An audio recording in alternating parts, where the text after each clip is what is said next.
வணக்கம் நண்பரே. பரிசுத்த ஆவியின் வரங்களை பற்றிய செய்தியை நாம இன்னைக்கு கேட்க போகிறோம். ஆக தயாராகிறீங்க. நீங்க பாருங்க, நீங்க இதை பற்றிய அறியாதிருக்க எனக்கு மனதில்லைன்னு தேவன் சொல்லிய சில விஷயங்கள் வேதத்துல இருக்கு. அவர் சொன்ன ஒரு விஷயம் பரிசுத்த ஆவியின் வரங்கள். எனவே இந்த வரங்கள்ல ஒன்றை பற்றி நாம குறிப்பா இன்னைக்கு பேச போகிறோம். இது இயற்கைக்கு அப்பாற்பட்ட ஒரு விஷயம். இது இன்றும் திருச்சபைக்கு கிடைத்து கொண்டு இருக்கிறது. நீங்க அறியாமையில இருக்கிறத தேவன் விரும்பல, நான் அதை பற்றி அறியாமையில இருக்கிறத தேவன் விரும்பல. ஆக ரெடி ஆகுங்க. வணக்கம், நான் பெய்லஸ் கான்லி. வாழ்க்கையில நம்ம எல்லாருமே நிச்சயமற்ற தன்மையை எதிர்கொள்றோம். அது நிதி சிக்கல்கள், உறவினர் பிரச்சனை, சுகாதார பிரச்சனை அல்லது நமது எதிர்காலத்தை கண்டறிய முயற்சிக்கிறது எதுவா இருந்தாலும் ஒன்று நிச்சயம், தேவன் உங்களை பார்த்து கொண்டு இருக்கிறார். அவர் உங்களை நேசிக்கிறார். நீங்க எதை எதிர்கொண்டாலுமே அவர்கிட்ட உங்களுக்கான பதில்கள் இருக்கு. 1 கொரிந்தியர் 12:1 அன்றியும் சகோதரரே, ஆவிக்குரிய வரங்களை குறித்து நீங்கள் அறியாதிருக்க எனக்கு மனதில்லை. இந்த அதிகாரம் கவனிங்க, ஆவியின் 9 தனித்துவமான வரங்களின் பட்டியலோட இதை ஆரம்பிக்குது. அதாவது நீங்கள் அறியாதிருக்க எனக்கு மனதில்லை என்பதை நீங்கள் கவனிக்க வேண்டும் என்று விரும்புகிறேன். மற்றொரு மொழிபெயர்ப்பு சொல்லுது, பரிசுத்த ஆவியின் வரங்களை பற்றி நீங்கள் போதிக்காமல் இருப்பது சரியில்லை என்று. இது எல்லாமே விசுவாசிகளுக்கும் ஆழமான படிப்பு மற்றும் பிரதிபலிப்புக்கான அழைப்பாக உள்ளது. நண்பர்களே, ஆழமான படிப்பு மற்றும் பிரதிபலிப்புக்கான தேவன் தம்முடைய பிள்ளைகள் யாரும் இந்த விஷயத்துல அறியாதவர்களாக இருக்க விரும்பல. பாருங்க, நீங்க இதை பற்றி அறியாதிருக்க எனக்கு மனதில்லை என்று தேவன் சொல்லிய சில விஷயங்கள் வேதத்துல நமக்கு சொல்லப்பட்டிருக்கு. அவருடைய வார்த்தை எல்லாம் முக்கியம். ஆனா அவர் குறிப்பா ஏதாவது ஒன்றை சுட்டிக்காட்டி அறியாதிருக்க வேண்டாம் என்று சொல்லும்போது நீங்க அதற்கு கூடுதல் கவனம் செலுத்தணும். ஒரு புதிய விசுவாசியாக நான் ஒரு பருவத்திற்காக மெக்சிகோவுக்கு போயிருந்தது எனக்கு நல்லா ஞாபகம் இருக்கு. நான் கலிஃபோர்னியாவின் பாஜாவில் வசித்து வந்தேன். சில ஊழிய கூட்டம் நடத்தவும் நான் உதவி செஞ்சேன். ஒரு வேத ஆசிரியர் எழுதின ஆவியின் வரங்களை பற்றிய ஒரு பாடத்திட்டத்தை யாரோ என்கிட்ட அப்போ கொடுத்துருந்தாங்க. நான் அதை வாங்கிக்கிட்டேன். நான் அதை வாசித்தேன், மறுபடியும் வாசித்தேன். வேதத்தில் அவங்க குறிப்பிட்டு இருந்த ஒவ்வொரு வசனத்தையும் நான் பார்த்தேன். அந்த வசனங்களை அவற்றின் சூழலில் வாசித்தேன். அவற்றை நான் குறிப்பு எடுத்துக்கிட்டேன். நான் திரும்பி சென்று பாடத்திட்டத்தை மீண்டும் வாசித்தேன். எனக்கு அது உயிர் கொடுக்கிற மாதிரி ஒரு உணர்வை கொடுத்துச்சு. நண்பர்களே, இந்த வரங்களை அனுபவிக்க நான் மனதார ஜெபம் செஞ்சேன். தேவன் அதை பற்றி அறியாதவர்களாக இருக்காதீர்கள் என்று சொன்னதை தவிர என் பசி மிகவும் அதிகமாக மாறியதற்கான காரணங்கள்ல ஒன்று, நான் ரட்சிக்கப்படுவதற்கு முன்பாக நான் போலியான ஒன்றை அனுபவித்துக் கொண்டு இருந்தேன்.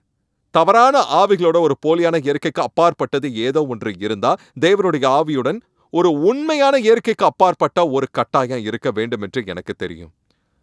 அவங்க $13 நோட்டை போலியா உருவாக்குறது இல்லையா? சரியா? $13 எதுவுமே கிடையாது. ஆனா அது 20, 50 மற்றும் 100 போலியா உருவாக்க முடியும். தேவன் தம்முடைய பிள்ளைகள் எல்லாருக்கும் இயற்கைக்கு அப்பாற்பட்ட ஒரு உண்மையை அறிய விருப்பப்படுகிறார். ஆமா நண்பர்களே, அடுத்த சில வசனங்களை நாம ஆரம்பிக்கிறதுக்கு முன்னாடி பவுல் ஆவியின் வரங்களை பற்றி இந்த போதனையை தொடங்குவதற்கு சற்று முன்பு கொரிந்துல உள்ள இந்த விசுவாசிகளுக்கு எழுதிய ஒன்றை நீங்க கேட்கணும் அல்லது என் கூட சேர்ந்து அதை பார்க்கணும்னு நான் விருப்பப்படுகிறேன். கவனிங்க, 1 கொரிந்தியர் 10:19-20 அவர் சொல்லுகிறார், இப்படி இருக்க விக்கிரகம் ஒரு பொருள் என்றும் விக்கிரகத்துக்கு படைக்கப்பட்டது ஒரு பொருள் என்றும் நான் சொல்லுகிறேனோ, அஞ்ஞானிகள் பலியிடுகிறவைகளை தேவனுக்கு அல்ல பேய்களுக்கே பலியிடுகிறார்கள் என்று சொல்லுகிறேன். நீங்கள் பேய்களோட ஐக்கியமாயிருக்க எனக்கு மனதில்லை. எனவே பவுல், சகோதரரை, சிலை வழிபாட்டில் ஈடுபடுபவர்கள் கொரிந்துவில் உள்ள தீய ஆவிகளுடனும் பேய் ஆவிகளுடனும் வடக்கிலிருந்து தெற்காகவும் கிழக்கிலிருந்து மேற்கு வரை சிலைகளால் நிறைந்த ஒரு நகரத்துடனோ தொடர்பு கொள்கிறார்கள் என்று சொல்லுகிறார். மதமாறிய புதிய விசுவாசிகள் அத்தகைய அனுபவங்களை கொண்டிருந்தார்கள் என்று பவுல் நமக்கு எழுதியிருக்கிறார். சரியா? எனவே 1 கொரிந்தியர் 12:2-3 வசனங்கள்ல அவர் சொல்லும் அடுத்த விஷயத்தை நாம மீண்டும் வாசிக்கிறோம். நீங்கள் அஞ்ஞானிகளாய் இருந்த போது ஏவப்பட்டபடியே ஊமையான விக்கிரகங்களிடத்தில் மனதை செலுத்தினீர்கள் என்று உங்களுக்கு தெரியுமே. ஆதலால் தேவனுடைய ஆவினாலே பேசுகிற எவனும் இயேசுவை சபிக்கப்பட்டவன் என்று சொல்ல மாட்டான் என்றும், பரிசுத்த ஆவியினாலே என்று இயேசுவை கர்த்தர் என்று ஒருவனும் சொல்லக்கூடாது என்றும் உங்களுக்கு தெரிவிக்கிறேன். இப்போ சிலர் சிலை வழிபாடு செய்வதை பவுல் அவங்களுக்கு தெரிவித்திருந்தாரு. அவர்கள் பிசாசுகளுடன் தொடர்பு கொண்டு பழகுறாங்க. அவர் சொல்றாரு, நீங்கள் அஞ்ஞானிகளாய் இருந்தபோது, இதை கவனிங்க, நீ ஏவப்பட்டபடியே ஊமையான விக்கிரகங்களிடத்தில் மனதை செலுத்தினீர்கள் என்று உங்களுக்கு தெரியுமே என்பதை கவனிங்க. இது செல்வாக்க விரிவாக்க பயன்படுத்தப்பட்ட வார்த்தைகள். பல்வேறு கோட்பாடுகளில் பாதிக்கப்பட்ட தனிநபர்களை பற்றி விவாதிக்கும் போது பவுல் மற்ற இடங்களுக்கும் இதே போன்ற வார்த்தையை பயன்படுத்தினார். உண்மையிலே கெட்ட ஆவிகளின் செல்வாக்கு மற்றொரு இடத்துல தீமோத்தேயுவுக்கு எழுதுகையில அவர் வஞ்சிக்க ஆவிகள் மற்றும் பிசாசின் கோட்பாடுகளுக்கு செவிசாய்ந்த மக்களை பற்றி பேசினார். எனவே இந்த விசுவாசிகள், இப்போது அவர் எழுதும் நபர்கள் சாத்தானின் தந்திரத்தை அனுபவித்தனர். நண்பர்களே, பவுல் சரி, இங்க ஒரு சோதனை, சரி, அது உண்மையானதாக இருக்கும்போது, அது சரியானதாக இருக்கும்போது, அது எப்போதும் இயேசுவை ஆண்டவராக கொண்டிருக்கும். அது உண்மையானதாக இருந்தால் அது ஒருபோதும் எப்போதும் இயேசுவை உயர்த்தும் என்று சொல்லி ஆரம்பிக்கிறார். ஆமா நண்பர்களே, அவர் தொடர்ந்து 1 கொரிந்தியர் 12:4-7 சொல்றாரு, வரங்களில் வித்தியாசங்கள் உண்டு, ஆவியானவர் ஒருவரே, ஊழியங்களிலேயும் வித்தியாசங்கள் உண்டு, கர்த்தர் ஒருவரே, கிரியைகளிலேயும் வித்தியாசங்கள் உண்டு, எல்லாருக்குள்ளும் எல்லாவற்றையும் நடப்பிக்கிற தேவன் ஒருவரே, ஆவியினுடைய அனுக்கிரகம் அவனவனுடைய பிரயோஜனத்திற்கென்று அளிக்கப்பட்டு இருக்கிறது என்று நமக்கு இங்கு சொல்லப்பட்டுள்ளது. இந்த வெளிப்பாடுகளை கவனிங்க. இந்த ஆவியின் வரங்கள் அனைவரின் நன்மைக்காக வழங்கப்பட்டு கொண்டு இருக்கின்றன. அவர்கள் உண்மையானவர்களாக இருக்கும்போது, அவர்கள் சரியான அணுகுமுறையில் செயல்படும் போது அதைத்தான் அவர்கள் செய்வார்கள். நண்பர்களே, அவை சிதறாது, அவை பிரிக்காது, அவை ஒன்றாக வருகின்றன, அவைகள் உதவுகின்றன, இயேசுவை மகிமைப்படுத்துகின்றன.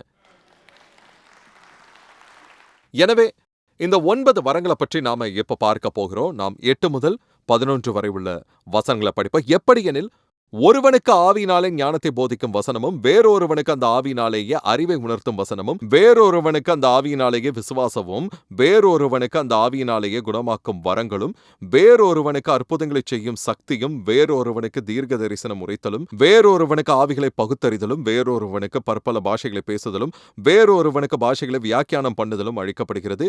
இவைகளையெல்லாம் அந்த ஒரே ஆவியானவர் நடப்பித்து தமது சித்தத்தின்படியே அவனவனுக்கு பகிர்ந்து கொடுக்கிறார் என்று நமக்கு சொல்லப்பட்டுள்ளது. உங்களுடைய என்னுடைய விருப்பப்படி செயல்படாமல் அவை ஆவியானவரின் விருப்பப்படி செயல்பட வேண்டும். நண்பர்களே, வேறு விதமா சொன்னா, ஒரு லைட் ஸ்விட்ச் போல நான் அதை ஆன் மற்றும் ஆஃப் செய்ய முடியாது. இருப்பினும் பரிசுத்த ஆவியானவருடன் ஒத்துழைக்கவும், இந்த விஷயங்கள் வெளிப்படுவதை காணக்கூடிய ஒரு இடத்திற்கு நம்ம கொண்டு வரவும் நம்ம செய்யக்கூடிய விஷயங்களை குறிக்குது. தனிப்பட்ட முறையில் பரிசுத்த ஆவியானவர் இப்போது நம்ம காண்பதை விட அதிகமாக செயல்பட விருப்பப்படுகிறார்னு உண்மையிலே நான் நம்புறேன். ஏன்னா, தேவனுடைய பிள்ளைகள் இதை பெற்று இதில் பங்கேற்க முடியாததே இதற்கு காரணம். நம்ம தொடர்ந்து அதை பற்றி இன்னும் விரிவாக பேச போகிறோம். ஆனால் தியானிப்பதற்காக இந்த 9 வரங்களை ஆராய்ச்சி செய்து அதை 3 குழுக்களாக வகைப்படுத்துகிறோம். ஏதாவது ஒன்றை வெளிப்படுத்தும் வெளிப்பாட்டின் 3 வரங்கள் முதல் பிரிவில் சேர்க்கப்பட்டுள்ளன. ஞானத்தை போதிக்கும் வசனம், அறிவை உணர்த்தும் வசனம் மற்றும் ஆவிகளை பகுத்தறிதல். பின்னர் 3 வல்லமையின் வரங்கள் அல்லது ஏதாவது செய்யும் 3 வரங்கள் இருக்கிறது. நண்பர்களே, அற்புதங்களை செய்யும் சக்தி, குணமாக்கும் வரங்கள் மற்றும் விசுவாசம் ஆகும். பின்னர் 3 பேசும் வரங்கள், ஏதாவது ஒன்றை சொல்லும் 3 வரங்கள் இருக்கு. பற்பல பாஷைகளை பேசுதல், பாஷைகளை வியாக்கியானம் பண்ணுதல், பின்னர் தீர்க்க தரிசனம் உரைத்தல் ஆகும். இது எல்லாமே இயற்கைக்கு அப்பாற்பட்டது. அது கல்வி மூலமாகவோ அல்லது படிப்பு மூலமாகவோ வர்றது கிடையாது. அது பரிசுத்த ஆவியால் இயற்கைக்கு அப்பாற்பட்ட முறையில் கொடுக்கப்பட்டு கொண்டு இருக்கிறது. அவற்றில் ஒன்றை பற்றி பேச மட்டுமே இன்னைக்கு நமக்கு நேரம் இருக்கு. அதனால அதைத்தான் நான் செய்ய விருப்பப்படுகிறேன். அந்த வெளிப்பாட்டின் வரங்கள்ல ஒன்றான அறிவை உணர்த்தும் வசனத்தை பற்றி நான் பேச போகிறேன். அறிவின் வார்த்தைங்கிறது தேவனுடைய மனதில் உள்ள சில உண்மையுள்ள பரிசுத்த ஆவியின் மூலம் இயற்கைக்கு அப்பாற்பட்ட முறையில் வெளிப்படுத்தப்படுவதாகும். கடந்த காலம் அல்லது நிகழ்காலம் பற்றிய குறிப்பிட்ட உண்மைகளை பரிசுத்த ஆவியானவர் இயற்கைக்கு அப்பாற்பட்ட முறையில் வெளிப்படுத்துகிறார். அது மக்கள், இடங்கள் அல்லது விஷயங்களோட தொடர்புடையது. இப்போ தேவன், கவனிங்க, இப்போது தேவன் எல்லாவற்றையும் அறிந்தவர். அவரிட சகலவித அறிவும் இருக்கிறது. ஆனா அவருக்கு தெரிந்த அனைத்தையும் அவர் உங்களுக்கு சொல்றதில்லை. நீங்க தெரிந்து கொள்ள வேண்டியதை மட்டும் அவர் உங்களுக்கு சொல்றாரு. இது அறிவின் வார்த்தை. ஒரு சொல் என்பது ஒரு வாக்கியத்தின் ஒரு சின்ன பகுதி. அறிவின் வார்த்தை என்பது தேவனுடைய அறிவின் ஒரு பகுதியாக உள்ளது. ஆமா நண்பர்களே, நாம் தெரிந்து கொள்ள வேண்டியதை அவர் நம்முடன் பகிர்ந்து கொள்கிறார். மீண்டும், இது படிப்பு அல்லது இயற்கையின் மூலம் வரும் அறிவு கிடையாது. இது முற்றிலும் இயற்கைக்கு அப்பாற்பட்ட ஒரு விஷயம். சரியா? மேலும் இது பரிசுத்த ஆவியால பரிசாக வழங்கப்பட்டு கொண்டு இருக்கிறது. இது ஒரு தரிசனத்தின் மூலமாகவோ, கனவின் மூலமாகவோ, அல்லது தேவனுடைய பிள்ளைகளில் ஒருவரின் இதயத்தில் பரிசுத்த ஆவி பேசுவதன் மூலமாகவோ வரலாம். சரியா? நான் உங்களுக்கு சில உதாரணங்களை தரப்போகிறேன். ஏரோது ராஜா சிறு குழந்தைகளை கொல்ல முயற்சித்ததால யோசேப்பும் மரியாளும் இயேசுவை எகிப்துக்கு அழைத்து கொண்டு போனாங்க. இதை நாம மத்தேயு 2:19-20 வாசிக்கிறோம். ஏரோது இறந்த பின்பு கர்த்தருடைய தூதன் எகிப்திலே யோசேப்புக்கு சொப்பனத்தில் காணப்பட்டு, நீ எழுந்து பிள்ளையையும் அதன் தாயையும் கூட்டிக் கொண்டு இஸ்ரவேல் தேசத்துக்கு போ, பிள்ளையின் பிராணனை வாங்க தேடினவர்கள் இறந்து போனார்கள் என்றான். அது ஒரு இயற்கைக்கு அப்பாற்பட்ட வெளிப்பாடு. ஏரோது இறந்து விட்டான். சரியா? இளம் குழந்தையாக இயேசுவை கொள்ள முயன்றவர்கள் இறந்து விட்டார்கள். அது யோசேப்புக்கு ஒரு கனவின் மூலம் வந்துச்சு. பத்மு தீவுல இருந்த யோவான் கர்த்தருடைய நாள்ல ஆவிக்குள்ளானார். தேவன் அவருக்கு ஒரு தரிசனத்தை கொடுத்து ஆசியாவில் உள்ள 7 தேவாலயங்களையும் அந்த தேவாலயங்களின் ஆவிக்குரிய நிலையையும் அவருக்கு வெளிப்படுத்தினாரு. அந்த தேவாலயங்கள் அனைத்தும் அந்த நேரத்தில் இருந்த ஒன்று. நான் உண்மையிலே வெளிப்படுத்துதல்ல உள்ள 7 தேவாலயங்கள் இருந்த இடத்திற்கு சென்றிருக்கிறேன். அது எல்லாமே இப்பொழுது இருக்கும், துருக்கியில் இருக்கு. ஆனா ஆவியின் வரமாகிய அறிவின் வார்த்தையின் மூலம் கர்த்தர் யோவானுக்கு தேவாலயங்களில் ஆவிக்குரிய நிலை மற்றும் அந்த தேவாலயங்களில் என்ன நடக்குதுங்கிறத வெளிப்படுத்தினாரு. அப்போஸ்தலர் 9:10 பார்க்கலாம். அது சொல்லுது, தமஸ்குவிலே அனனியா என்னும் பேருள்ள ஒரு சீஷன் இருந்தான். அவனுக்கு கர்த்தர் தரிசனமாகி, அனனியாவே என்றார். அவன், ஆண்டவரே இதோ அடியேன் என்றான். சரியா, நான் அங்கேயே ஒரு கணம் நிற்க விரும்புகிறேன். அனனியா என்ற ஒரு சீடன் இருந்தான். அவன் ஒரு போதகன் இல்லை, அவன் ஒரு தீர்க்கதரிசி இல்லை, அவன் ஒரு மேய்ப்பன் இல்லை, அவன் ஒரு சுவிசேஷகன் இல்லை. அவன் இயேசுவை முழுமையா பின்பற்றுபவன் மட்டும்தான். என் நண்பரே, இந்த வரங்களை இயேசுவை முழுமையாக பின்பற்றுபவர்களுக்கு மட்டுமே என்பதை உங்களால் பார்க்க முடியும். சரியா? எனவே அனனியாவுக்கு இந்த தரிசனம் வந்துச்சு. 11 முதல் 12 வசனங்களை நம்ம வாசிக்கிறோம். அது என்ன சொல்லுதுன்னா, அப்பொழுது கர்த்தர், நீ எழுந்து நேர்த்தெருவுக்கு எண்ணப்பட்ட தெருவுக்கு போய் யூதாவின் வீட்டிலேயே தர்சு பட்டணத்தானாகிய சவுல் என்னும் பேருள்ள ஒருவனை தேடு. அவன் இப்பொழுது ஜெபம் பண்ணுகிறான். அனனியா என்னும் பேருள்ள ஒரு மனுஷன் தன்னிடத்தில் வரவும் தான் பார்வை அடையும்படி தன்மேல் கை வைக்கவும் தரிசனம் கண்டான் என்றார். எனவே ஆவியானவர் அவனுக்கு நேர்த்தெரு என்னும் தெருவை வீட்டை காட்டி, அது யாருடைய வீடுன்னு சொல்லி, சவுல் என்ற அந்த மனிதன் அங்கே இருக்கிறான், அவன் இப்போது ஜெபித்துக் கொண்டு இருக்கிறான், நீ உள்ளே போய் உன் கைகளை அவன் மேல் வைப்பதை நான் தரிசனமாக கண்டான் என்றார். தமஸ்குவுக்கு செல்லும் வழியில் இருந்த அதே சவுல் தான். அவர் அப்போஸ்தலனாகிய பவுல் என்று நாம அறிவோம். சரியா? இயேசுவை சந்தித்த போது அவன் பார்வையை இழந்தான். அனனியா சிறிது வாக்குவாதம் செய்த பிறகு கர்த்தருக்கு கீழ்ப்படிந்தார். ஆனால் இந்த தகவலை அவர் அறிவு வார்த்தைன்னு அழைக்கப்படும் ஆவியின் வரத்தின் மூலமா பெற்றார். சரியா? ஆவியின் வரத்தின் மூலமாக பெற்றார். நம்ம அடுத்த அதிகாரத்திற்கு இப்ப போகலாம். அங்க கவனிங்க, பேதுரு வீட்டின் மேல் மாடியில இருந்து கொண்டிருக்கிறார். அவர் ஜெபித்து கொண்டிருக்கிறார். அவருக்கு ஒரு தரிசனம் கிடைக்குது. தரிசனம் முடியுது. அதனுடைய அர்த்தம் என்னவென்று அவர் யோசித்துக் கொண்டிருக்கிறார். இந்த தரிசனத்தை பற்றி அவர் யோசித்துக் கொண்டிருக்கல, என்ன நடக்குதுங்கிறத கொஞ்சம் பாருங்க. அப்போஸ்தலர் 10:19 முதல் 20. பேதுரு அந்த தரிசனத்தை குறித்து சிந்தனை பண்ணி கொண்டிருக்கையில் ஆவியானவர், இதோ 3 மனுஷர் உன்னை தேடுகிறார்கள், நீ எழுந்து இறங்கி ஒன்றுக்கும் சந்தேகப்படாமல் அவர்களுடனே கூட போ, நானே அவர்களை அனுப்பினேன் என்று அவனுக்கு சொன்னார். அந்த நேரத்தில் 3 மனிதர்கள் வந்தார்கள். அவங்க வீட்டின் வாசல்ல நின்று கொண்டிருந்தாங்க. 100க்கு அதிபதியான கொர்நேலியோ அவர்களை அனுப்பியிருந்தாரு.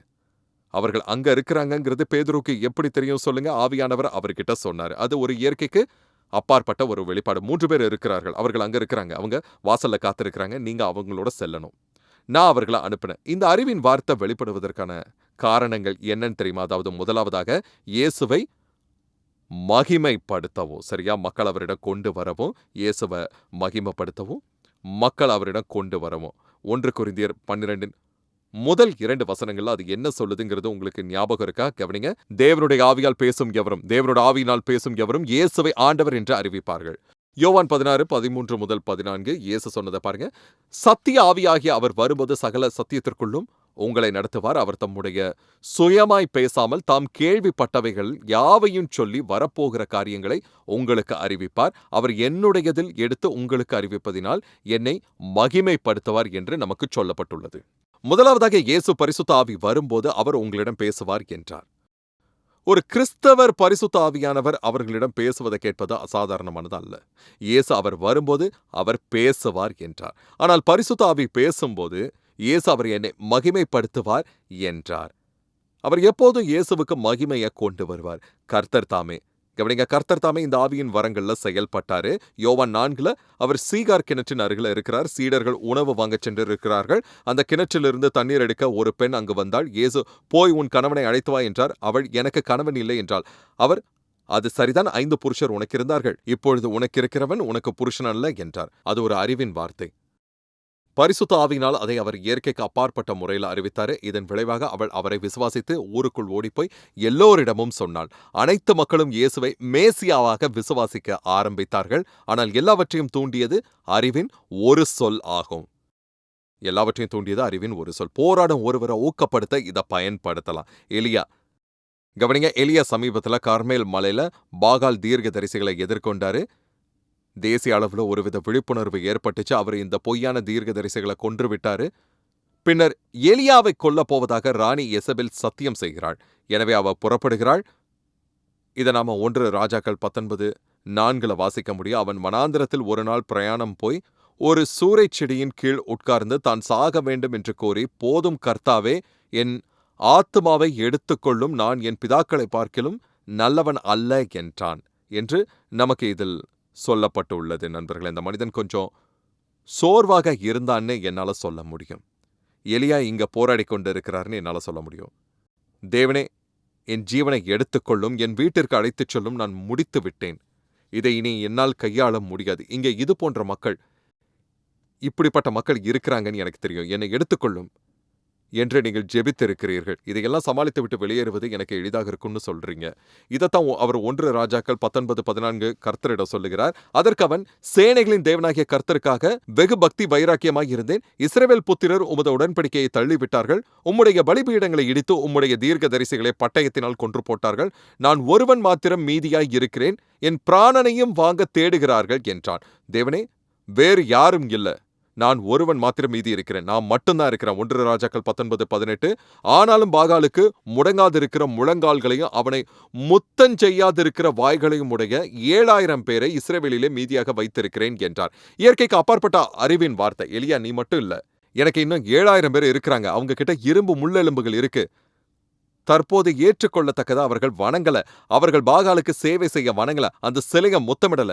நீ மட்டும் இல்ல நண்பா, இஸ்ரவேல்ல உண்மையுள்ள 7000 பேர் எனக்கு இருக்கிறாங்க.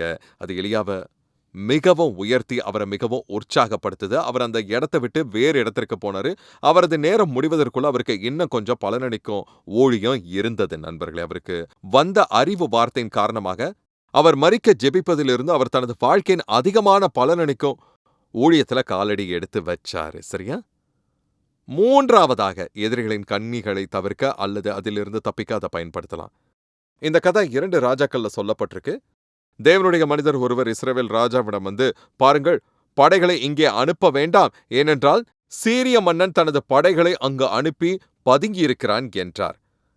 பின்னர் சிறிது நேரம் கழித்து, இங்கே போகாதீர்கள், சீரியாவின் ராஜா படைகளை அனுப்பி அங்கே பதுங்கியிருக்கிறான் என்றார். அவர் அதை மீண்டும் மீண்டும் செய்து எண்ணற்ற இஸ்ரவேல் வீரர்களின் உயிரை காப்பாற்றினார். சீரிய மன்னன் தனது போர் சேவகர்களை கூடி வர செய்து, சரி, உங்களில் ஒருவன் உளவாளி, அது யார்? நாம் பதுங்கியிருந்த ஒவ்வொரு முறையும் இஸ்ரவேல் ராஜா முன்கூட்டியே தெரிந்து கொண்டான். நாம் எங்கே இருக்கிறோம் என்பது அவருக்கு தெரிகிறது, நாம் எங்கே போகிறோம் என்பது அவருக்கு தெரிகிறது, போர் சேவகர்கள் எங்கே இருக்கிறார்கள் என்பது அவருக்கு தெரிகிறது. அந்த உளவாளி யார் என்று கேட்டான். கூட்டத்தில் இருந்த ஒருவன் குரல் கொடுத்து, அரசே, நம்மில் யாரும் இல்லை, இங்கே ஒரு உளவாளியும் இல்லை, ஆனால் இஸ்ரவேலில் ஒரு தேவனுடைய மனிதன் இருக்கிறார். உங்கள் பள்ளி அறையில் நீங்கள் பேசும் வார்த்தைகளை அவரால் சொல்ல முடியும் என்று சொன்னான். அறிவின் வார்த்தை. என்னுடைய நண்பர் ஒருவர் என்கிட்ட வந்தாரு. மீண்டும் நான் கிறிஸ்தவத்தில் புதியவன். எனக்கு 2 நண்பர்கள், கணவன் மற்றும் மனைவியாக அவங்க இருந்தாங்க. அவர்கள் என் ஈரோக்கல்ல சிலர், அதாவது அவங்க 10 வருடங்களுக்கு முன்பாக ரட்சிக்கப்பட்டாங்கன்னு நினைக்கிறேன். அந்த நேரத்தில் அது எனக்கு நித்தியம் போல தோன்றியது. நான் 2 மாதங்களுக்கு முன்பாக ரட்சிக்கப்பட்டேன். நான் இந்த ஜோடியை அதிகமாக நேசித்தேன். ஒரு நண்பர் ஒரு நாள் என்கிட்ட வந்து, பேலஸ், எனக்கு ஒருத்தரோட மனைவி பற்றி ஒரு கனவு வந்ததுன்னாங்க. நான் அப்படியான்னு. அவங்க, ஆமா, அவங்க வேற ஒருத்தவங்களோட தகாத உறவு வச்சிருக்காங்கன்னு சொன்னான். நான் அமைதியாரு, அதுக்கு சாத்தியம் இல்லைன்னு நான் சொன்னேன். அதுக்கு வாய்ப்பே இல்லாத உண்மை இல்லைன்னு சொன்னேன். அவள் இன்னொரு பெண்ணை பற்றி சொன்னா. எனக்கு அந்த இன்னொரு பெண்ணையும் தெரியும், அவளுடைய கணவனை எனக்கு நல்லா தெரியும். ஆனால் அவளுடைய கணவனை நான் சந்தித்திருக்கிறேன். நான் அது உண்மை இல்லை, என்னால் ஏற்றுக்கொள்ள முடியாதுன்னு. எப்படி இருந்தாலும் சில நாட்களுக்கு அப்புறம் அந்த நண்பரை பார்க்க போனேன். வீட்டின் கதவை தட்டினேன், பதில் வரல. ஒருவேளை கராஜில் இருக்கலான்னு சொல்லி நான் போய் கராஜ் கதவை தட்டினேன். அவருடைய மனைவியும் இந்த மற்றொரு பெண்ணும் மிகவும் நெருக்கமாக இருந்தாங்க. நான் வெளியே போயிட்டேன். நான் அவங்கள பார்த்தது அவங்களுக்கு தெரியாது. நண்பர்களே, நான் அங்கிருந்து போயிட்டேன். அடக்கடவுளேன்னு. ஆமா, நான் அப்படியே அடக்கடவுளேன்ட்டு போயிட்டேன். நான் என் நண்பரை தொடர்பு கொண்டேன். நீ கண்ட கனவு உனக்கு ஞாபகம் இருக்கான்னு கேட்டேன். அவன் ஆமான்னா, நான் அது தேவனிடமிருந்து வந்ததுன்னு. அவன் உனக்கு எப்படி தெரியும்னு கேட்டா. நான் அவர்களை பார்க்க போகும்போது அந்த காட்சியை பார்த்தேன்னு. சரி, நீ அவங்க கிட்ட பேச போறியான்னு கேட்டதுக்கு நான் இல்லைன்னு. உனக்கு தான் அந்த கனவு வந்தது, அது உன் கனவு, நீ போய் அவங்க கிட்ட பேசு. தேவன் எனக்கு அந்த கனவை தரலன்னு, தேவன் உனக்கு தான் அந்த கனவை கொடுத்தாரு. அது எப்படியும் ஒரு பெண்ணிடமிருந்து வருவது நல்லது, இல்லைன்னா நான் அதை தொட போறதில்லை, அதற்கு சாத்தியம் இல்லை. ஆனா அவ அதை செஞ்சா. அந்த திருமண வாழ்க்கை காப்பாற்றப்பட்டது. 25 வருடங்களுக்கு பிறகு நான் அந்த ஜோடிய சந்திச்சேன். அவங்க இன்னும் உறுதியா திருமணம் செய்து கொண்டு கர்த்தருக்கு ஊழியம் செய்கிறார்கள். இப்ப அந்த அறிவு வார்த்தை அவள நியாயம் தீர்க்கவோ, அவள கண்டிக்கவும் கொடுக்கப்படல. பிசாசின் கண்ணிலிருந்து அவள மீட்க உதவி செய்வதற்காக அது கொடுக்கப்பட்டது நண்பர்களே. இது போன்ற விஷயங்கள் நடக்கும்போது, அனைவரும் மனம் திரும்பவும் இதயம்னு அது இருக்காது. இது போன்ற விஷயங்கள் நடக்கும்போது. பல வருஷங்களுக்கு முன்னாடி ஒரு முறை நான் தேவாலயத்துல ஜெபம் செய்து கொண்டிருந்தேன். திடீர்னு ஆவியில மூழ்கியதை தவிர வேற எப்படி சொல்வதுன்னு எனக்கு தெரியல. எங்க தலைவர்கள ஒருவர பார்த்தேன். உண்மையிலே சம்பளம் வாங்குற ஊழியர். தேவாலயத்துல ஒரு குறிப்பிட்ட பகுதிக்கு மேல இருந்தாரு. அவங்க திருடுறத நான் பார்த்தேன். பரிசுத்த ஆவியானவர் அவர்கள எனக்கு காட்டினாரு. அவங்க தேவாலயத்துல இருந்து பணம் திருடுறத நான் பார்த்தேன். அவங்களுடைய பொறுப்புல ஒரு குறிப்பிட்ட நிதி திரட்டு நிகழ்ச்சி நடந்துகிட்டு இருந்தது. எனவே நான் அவங்க கிட்ட தனிப்பட்ட முறையில போயி, நான் நீங்க தேவாலயத்திலிருந்து பணத்த திருடுறீங்களான்னு கேட்டேன். இல்ல நிச்சயமா இல்ல அப்படின்னாங்க. நான் அப்படி கேட்டதால அவங்க ரொம்ப கோபம் அடைந்தாங்க. நான் சரி பரிசுத்த ஆவியானவர் நீங்க திருடுறீங்கன்னு எனக்கு காட்டினாருன்னே. அவங்க ஒத்துக்கிட்டு, சரி நான் கடன் வாங்கியாவது எல்லாவற்றையும் திருப்பி செலுத்தி விடுகிறேன்னாங்க. நான் சரி நீங்க அத செய்யுங்க அப்படின்னேன். அப்படி சொல்லிட்டு அவங்களுக்கு நான் அதுக்கான நேரத்தையும் கொடுத்தேன். $1 கூட திருப்பி செலுத்த ஒரு சிறிய முயற்சி கூட எடுக்கப்படல நண்பர்களே. ஒருபோதும் மன்னிப்பு கேட்கல. அவங்க வருத்தப்படல, மனம் திரும்பவும் இல்ல. எனவே நாங்க அவங்கள விட்டுட்டோம். எனக்கு தெரிந்தவரை இன்று வரை அந்த நபர் அவர்களிடம் இருந்த செல்வாக்க மீண்டும் பெறவே இல்ல. இப்ப அவர்கள மீட்டெடுக்கிறதே பெரிய யோசனையா இருந்தது. அது தேவனுடைய உயர்ந்த மற்றும் சிறந்த செயல் ஆகும் நண்பர்களே. ஆனா மனம் திரும்புதல் இல்ல. அதனால அது ஒருபோதும் நடக்கவே இல்ல. இந்த செயல்பாட்டுல தேவன் திருச்சபையையும் பாதுகாத்தாரு. இப்போ இந்த வரங்கள் எவ்வாறு செயல்படுகின்றன? முதன்மையான தேவை போதனை ஆகும். அதனாலதான் அவரு ஆவிக்குரிய வரங்களை குறித்து நீங்கள் அறியாதிருக்க எனக்கு மனதில்லை என்று சொல்லி தொடங்கினார். ஆமா நண்பர்களே, அதுதான் மிகப்பெரிய சவாலும் ஆகும். தேவனுடைய பிள்ளைகள் பலருக்கு ஆவியின் வரங்களை பற்றி எதுவும் தெரியாது. அவர்கள் அதை ஒருபோதும் அதை ஒரு விஷயமாக கருதவே இல்லை. அவர்கள் அதை பற்றி ஒருபோதும் சிந்திக்கவே இல்லை. அவர்கள் அதை பற்றி ஒருபோதும் யோசிக்கல. அவர்கள் அதை வேதத்துல ஒருபோதும் தேடியதும் இல்லை. அதுதான் மிகப்பெரிய சவாலாகும். போதனை இல்லாமை மற்றும் புரிதல் இல்லாமை. உங்களுக்கு தெரியாத ஒன்றில் நீங்க எப்பொழுதும் செயல்பட மாட்டீங்க. இரண்டாவது விஷயம் வாஞ்சை. போதனை அவசியம், வாஞ்சை அவசியம். 1 கொரிந்தியர் 12:31 சொல்லுது, இப்படி இருக்க முக்கியமான வரங்களை நாடுங்கள், இன்னும் அதிக மேன்மையான வழியையும் உங்களுக்கு காண்பிக்கிறேன்னு நமக்கு சொல்லுது. சரியா? முக்கியமான வரங்களை நாடுங்கள். ஒருவர் முக்கியமான வரம் எது என்று கேட்கிறீர்கள். இந்த நேரத்தில் உங்களுக்கு தேவையானது இதுதான். நீங்க நோய்வாய்ப்பட்டிருந்தா உங்களுக்கு ஒரு தீர்க்க தரிசனம் தேவையில்ல. உங்களுக்கு குணப்படுத்த வரம் தேவை. நான் உங்களுக்கு மிக சிறந்த வழியை காட்டுகிறேன் என்று அவர் சொன்னபோது அது 13ஆம் அதிகாரத்திற்குள் செல்கிறது. இது ஆவியின் வரங்கள்ல செயல்படுவதற்கான மிக சிறந்த வழியை காட்டுது. அது அன்பின் ஆவியில இருக்குது. 12ஆம் அதிகாரம் 13ஆம் அதிகாரம் வரங்களை பற்றியது. மேலும் 14ஆம் அதிகாரம் ஆவியின் வரங்களை பற்றியது. வேதத்துல 3 முழு அதிகாரங்கள்ல இருக்கும். வேறு எந்த விஷயத்தையும் கண்டுபிடிப்பது உங்களுக்கு கடினமாக இருக்கும். ஆவியின் ஏவுதலால் பவுல் நீங்கள் அறியாதிருக்க எனக்கு மனதில்லை என்றார். இங்க அவர் முக்கியமான வரங்களை நாடுங்கள்னு சொல்லியிருக்கார். 1 கொரிந்தியர் 14:1 சொல்லுது, அன்பை நாடுங்கள், ஞான வரங்களையும் விரும்புங்கள், விசேஷமாய் தீர்க்க தரிசன வரத்தை விரும்புங்கள். நமக்கு கிடைக்காத ஒன்றை விரும்புங்கள் என்று கர்த்தர் சொல்ல போறதில்லை. 1 கொரிந்தியர் 14:12 சொல்லுது, நீங்களும் ஆவிக்குரிய வரங்களை நாடுகிறவர்களானபடியால் சபைக்கு பக்தி விருத்தி உண்டாக்கத்தக்கதாக அவைகளில் தேரும்படி நாடுங்கள்னு நமக்கு சொல்லுது. பின்னர் 1 கொரிந்தியர் 14:33 சொல்கிறது, இப்படி இருக்க சகோதரரே, தீர்க்க தரிசனம் சொல்ல நாடுங்கள், அந்நிய பாஷைகளை பேசுகிறதற்கும் தடை பண்ணாதிருங்கள்னு. வார்த்தைகளை கேளுங்க, முக்கியமான வரங்களை நாடுங்க, ஆவிக்குரிய வரங்களையே நாடுங்கள். ஆவிக்குரிய வரங்களுக்காக வைராகியம் உள்ளவர்களாக இருங்கள். வரங்களை பொறுத்தவரை சிறந்து விளங்க முயற்சி செய்யுங்க. ஊக்கமாக இருங்க நண்பர்களே. ஊக்கமாக விரும்புங்கள். இந்த கதையை நான் முன்பே பகிர்ந்திருக்கிறேன். உங்களை சிலர் இதை நினைவில் வைத்திருக்கலாம். ஆனால் நான் உள்நாட்டு பேரரசுல உள்ள ஒரு தேவாலயத்தில் 2 ஆண்டுகள் உதவி போதகராக இருந்தேன். என் போதகரின் பெயர் டான், அவருடைய மனைவியின் பெயர் நான்சி. அவங்களுக்கு 3 வயதுடைய ஒரு மகன் இருந்தான். அவன் பேரு பெஞ்சமின். நான் ஒரு ஞாயிற்றுக்கிழமை இரவு பரிசுத்த ஆவியின் வரங்களை பற்றி பேசிக் கொண்டிருந்தேன்.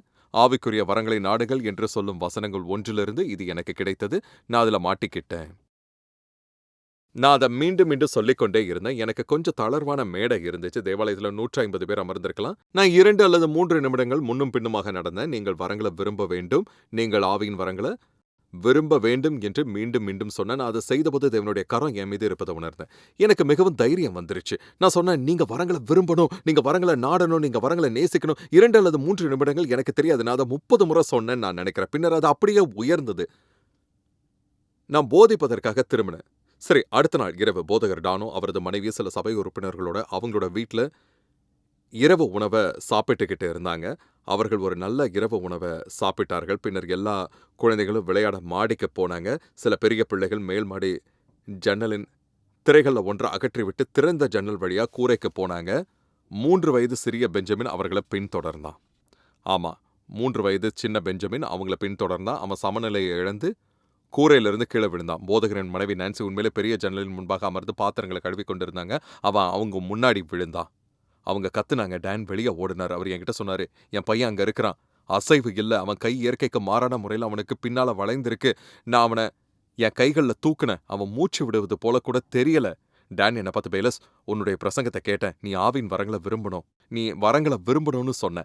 நான் என் இருக்கையிலிருந்து, தேவனே, நான் ஆவின் வரங்களை விரும்புறேன்னு கூச்சலிட்டேன் அப்படின்னாரு. அதாவது அவர் என்ன சொன்னாருன்னா, தேவனே, நான் ஆவியின் வரங்களை விரும்புறேன்னு கூச்சலிட்டிருக்காரு. அப்பொழுது திடீர்னு ஏதோ ஒன்று பரலோகத்திலிருந்து வந்து என் தலை மேல அப்படியே மோதி என் உடல் வழியா கீழே போய் என் கால் வழியா அது வெளியேறி மறுபடியும் மேல வந்து என் கைகளின் வழியா வெளியேறினுச்சு அப்படின்னாரு. என் கைகள்ல இருந்து ஏதோ ஒன்று என் மகனுக்குள்ள பாய்வதை உணர்ந்து அவன் திடீர்னு கண்ணை திறந்து என்னை பார்த்து ஹாய் அப்பான்னா. அவன் என் கைகள்ல இருந்து கீழே குதித்து வீட்டுக்குள்ள ஓடி குழந்தைகளோட விளையாடினா. ஒரு காயம் கூட இல்ல. இந்த விஷயங்களை பற்றிய ஆசை, நாட்டம் மற்றும் ஜெபம் உங்களுடையது. நான் கிட்டத்தட்ட 50 ஆண்டுகளாக ரட்சிக்கப்பட்டிருக்கிறேன். பரிசுத்த ஆவியின் வரங்களை பற்றி நான் இன்னமும் தவறாம ஜெபித்துக் கொண்டு இருக்கிறேன். இயேசு வருவதற்கு முன்பு ஒரு பெரிய இறுதிக்கால உலகளாவிய அறுவடையை நாம காண்போன்னு நான் நேர்மையா நம்புறேன் நண்பர்களே. ஆனா பரிசுத்த ஆவியின் வரங்கள் இல்லாம நம்மளால அதை காண முடியாது. அப்போஸ்தலர் புத்தகத்துல நாம வாசிச்சது போல திருச்சபை உருவான போது அது இயற்கைக்கு அப்பாற்பட்ட விஷயங்களின் மத்தியில ஆரம்பமாச்சு நண்பர்களே. குணப்படுத்துதல்கள் இருந்தன, அற்புதங்கள் இருந்தன, இயற்கைக்கு அப்பாற்பட்ட விஷயங்களும் நடந்துச்சு. என் நண்பரே, ஒவ்வொரு தலைமுறையிலும் திருச்சபைக்கு தேவனுடைய மாதிரி அதுதான் நண்பர்களே. தேவன் மாறவில்லை. கர்த்தராகிய இயேசு கிறிஸ்து மாறவில்லை. அப்போஸ்தலர் புத்தகத்தில் இருந்த அதே பரிசுத்த ஆவியானவர் நமக்குள்ளும் இருந்து கொண்டிருக்கிறார். பரிசுத்த ஆவியின் வரங்கள் வாஞ்சையால் செயல்படுகின்றன. பரிசுத்த ஆவியின் வரங்களை மனதார விரும்ப வேண்டும் என்று வேதம் நமக்கு சொல்கிறது. இந்த செய்தியிலிருந்து நீங்க ஏதாவது பெற்றிருப்பீங்கன்னு நான் நம்புறேன். ஏன்னா செய்தியின் முடிவுல நான் சொன்ன மாதிரி நம்ம யாரும் கற்பனை செய்து பார்க்காத அளவுக்கு ஒரு கடைசி கால உலகளாவிய அறுவடைய நாம பார்க்க போகிறோம். நான் உண்மையிலேயே நம்புறேன் நண்பர்களே. ஆனா அது இயற்கைக்கு அப்பாற்பட்டவற்றுடன் இணைந்து சுவிசேஷகத்தை பிரசங்கிக்கும் போது அது நடக்கும். தேவனை தேடுவதிலும் இயேசுவின் நாமத்தில் இந்த வரங்கள் வெளிப்படுவதை காணும்படி அவரிடம் மன்றாடுவதிலும் நீங்க என் கூட சேரணும்னு நான் பிரார்த்திக்கிறேன். மீண்டும் சந்திக்கலாம். வணக்கம். மேலும் தகவல் மற்றும் உத்வேகத்திற்கு belesconley.com பார்வையிடவும்.